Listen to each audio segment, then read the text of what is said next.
네, 저번 시간에 이어서 다시 설명을 드리도록 하겠습니다. 자, 거주자, 피거주자는 필수 시험 기출 문제이기 때문에 잘 이해하셔야 되겠습니다. 우리나라에 살고 있는 모든 사람이 거주자가 되는 것도 아니고요. 국민이 모두 거주자가 되는 것도 아닙니다. 대한민국 국민으로서 6개월 이상 체제를 하고 있는 사람, 그리고 대한민국의 일을 하는 제외 공간도 거주자로 보게 됩니다. 중국에서 대한민국의 영사관이나 대사관이 일을 하고 있다. 그 사람들 전부 다 어디로 본다고? 거주자로 본다는 말입니다. 자, 비거주자고요. 거주자 위의 사람을 비거주자라고 한다.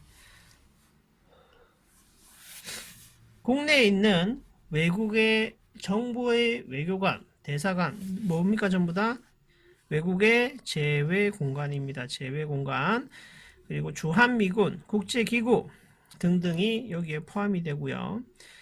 자, 별개로 외국에 있는 국내의 영업소 같은 경우는 개인과 똑같이 비거주자로 보게 됩니다. 네, 대무역법상 수입입니다. 수입. 자, 정의는 법이기 때문에 순차적으로 이해를 하셔야 됩니다. 매매, 교환, 임대차, 사용대차, 증여를 원인으로 거꾸로죠. 수출과 반대 방향인 외국으로부터 국내로 물품을 이동하는 행위를 수입이라고 합니다. 여기에 대상물이 되는 것은 무엇일까? 물품, 용역, 그죠? 전자적 형태의 무채물입니다. 여기에서 용역은 서비스를 포함합니다. 서비스. 자, 서비스의 종류는 뒤쪽에 또 다시 나올 거고요. 자, 중개무역, 외국 인수 수입, 무한 수입, 전부 다 수입에 해당이 됩니다. 자, 특정 방식의 수입에 해당이 됩니다. 외국한 외화 획득용 원료에 대해서 나와 있고요. 종류는 다음과 같습니다. 외화 획득용 원료 기재가 있습니다. 기재는 기구, 기계, 재료 따위를 의미하고요. 외화를 획득하기 위해서 사용됐던 원료와 시설 기재 등등이 여기에 포함이 되고 용접과 전자적 형태의 무채물도 추가되더라 알 수가 있습니다. 자, 그리고 외화 획득용 원료입니다. 기재하고 원료는 분리돼서 보고 있습니다. 원료는 조금 더 작은 범위의 구성품이라고 보시면 될 것 같고요. 원자재, 부자재, 부품, 구성품이 여기에 해당이 됩니다. 생산과 연동해서 필요한 여러가지 부품들이 여기에 포함이 됩니다. 자, 외화 획득용 시설 기재는 어떤 것들이 있을까? 두 개로 나눠보는 거죠. 앞에서 1번의 내용을 1번과 2번으로 나누어 보겠습니다. 자, 시설 기재는 물품 등을 생산하는데 사용이 되는 시설, 기계, 장치, 부품, 구성품 등의 하자를 보완하기 위해서 물적으로 사용이 되는 것, 또 유지 보수와 관련된 구성품들이 외화 획득용 시설 기재에 포함이 되는 개념입니다. 구성품에는 어떤 거다? 하자 보수와 물품의 유지 보수에 사용이 되는 것들을 포함한다라는 것도 알 수가 있네요. 자, 외화 획득용 제품입니다. 제품은 생산이 완료된 상태를 의미하고요. 국내에 들어왔다가 가공이 되지 않는 상태로 그대로 물품을 판다. 그러면 수입한 이후에 아무런 가공을 거치지 않고 외화 획득하는 제품이 됩니다. 수입한 후에 생산 과정을 거치지 아니한 상태, 그죠? 여기가 중요합니다. 자, 외화 획득용 용역입니다. 용역은 아시죠? 사람이 들어가서 일을 하는 행위를 용역이라 하고요. 여기 들어가는 게 서비스다고 재차 말씀을 드렸습니다. 다음으로 외화 획득용 전자적 형태의 무채물. 자, 전자적 형태의 무채물은 데이터베이스나 서비스나 전자서적이나 기타 등등이 포함이 되는데 중요한 것은 대무역법상에 들어가는 이러한 대상물들은 물품에 한정되지 않고 서비스, 용역, 전자적 형태의 무채물로 연장하는 개념의 광의의 무역에 가깝다라는 것을 알 수가 있겠습니다. 하지만 관세법에서의 내용은 조금 다르게 물품에 한정되지만요. 자, 넘어가겠습니다. 수출입 실적입니다. 수출입 실적. 자, 수출 실적을 산정하는 기준이 있어요. 그 기준이 수출 통관액, 입금액, 가등액, 국내 공급액이 들어가고요. 수입 실적은 간단합니다. 수입 통관액, 예, 지급액이 됩니다. 여기에서 수출 통관액, 수입 통관액이 나오는데 수출 통관액은 일반적으로 CIF 가격 조건이고요. 나중에 또 인코텀즈에서 배우시겠지만 수입 통관액은 수입 통관액이 CIF 가격 기준이고요. 수출 통관액은 FOB 가격 기준입니다. 나중에 배우실 겁니다. 자, 자유롭고 공정한 무역의 원칙. 이 말은 무엇이냐? 요거를 이제 외우셔야 됩니다. 수출입 허가 등록 변천입니다. 시험에 아주 출제가 잦은 부분입니다. 우리나라는 후진국부터 개발도상국, 선진국으로 발달이 됩니다. 그 발달하는 과정에 있어서 무역이 점차 바뀌어 가는데요. 정부의 관여도에 따라서 1986년 1월에는 허가제, 94년 1월에는 등록제, 그리고 97년 3월에는 신고제로 되었다가 여기 포인트가 제일 중요하죠. 자, 완전 자율화가 됩니다. 완전 자율화는 2000년 1월 1일이 됩니다.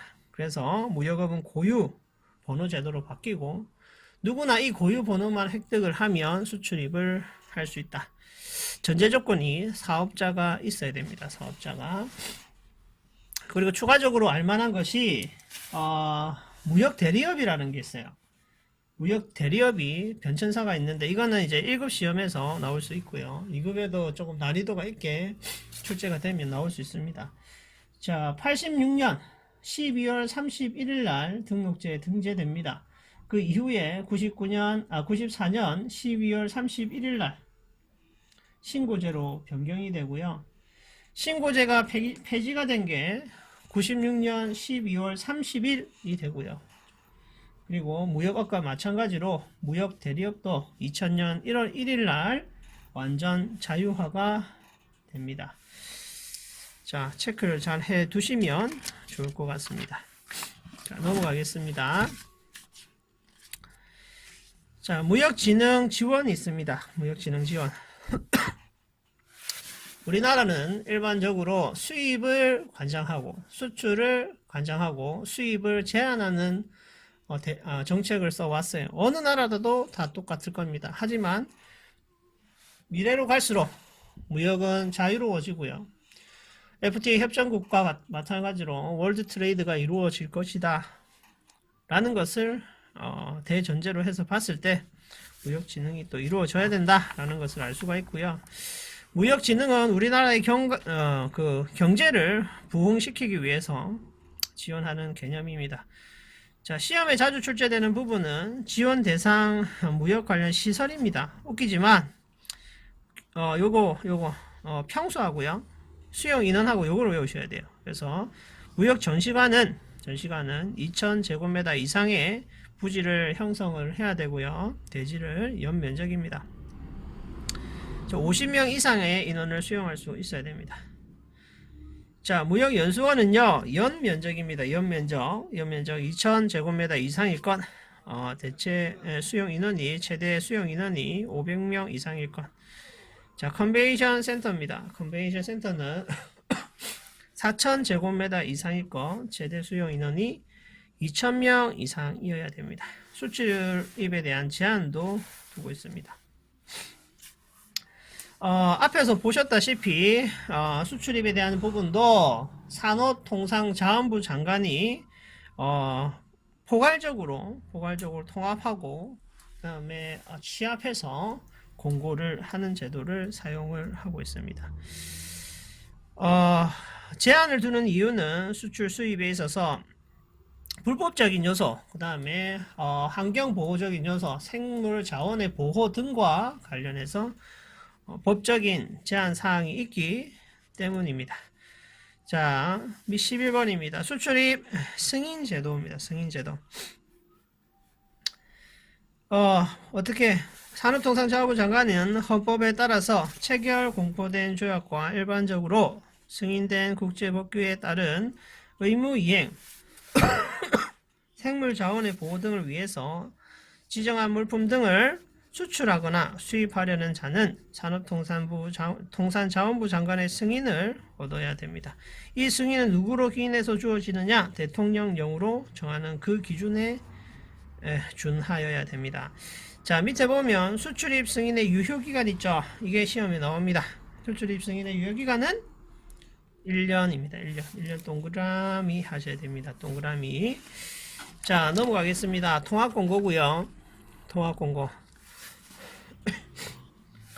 관계 행정기관의 장은 이거 왜 이렇게 통합공고를 한다 그랬습니까? 산업통상자원부 장관은 바빠요. 할 일이 너무 많아요. 그 섹션이 스프레드가 너무 넓기 때문에 다 하지 못하고 관계 행정기관의 장에게 위임한다. 그래서 위임이 법적 성격을 가진다. 대무역법은 그런 걸 아실 수가 있겠습니다. 그걸 통해서 관계 행정기관의 장이 그 내용을 주면 산업통상자원부 장관은 제출받은 수출입 요령을 통합해서 공고하게 됩니다. 공고하는 방식은 두 가지가 있는데요. 요거 별표합니다. 별표. 포지티브 리스트 시스템, 네거티브 리스트 시스템 두 개입니다. 포지티브는 되는 것만 나열하는 것, 네거티브는 안 되는 것만 나열하는 것. 어느 게 커요? 안 되는 것만 나열하면 안 되는 것 빼고 다 된다는 말이죠. 그죠? 그래서 여기는 선진국형이라고 보실 수가 있고요. 여기는 후진국형이라고 보실 수가 있습니다. 우리나라도 개도국인 상황에서는 포지티브 리스트 시스템을 사용했었습니다. 근데 네거티브 리스트 시스템으로 바뀌게 됩니다. 자, 우리나라는 지금 현재 네거티브 리스트 시스템을 사용하고 있습니다. 네, 여기까지 하고 다음번에 돌아오겠습니다.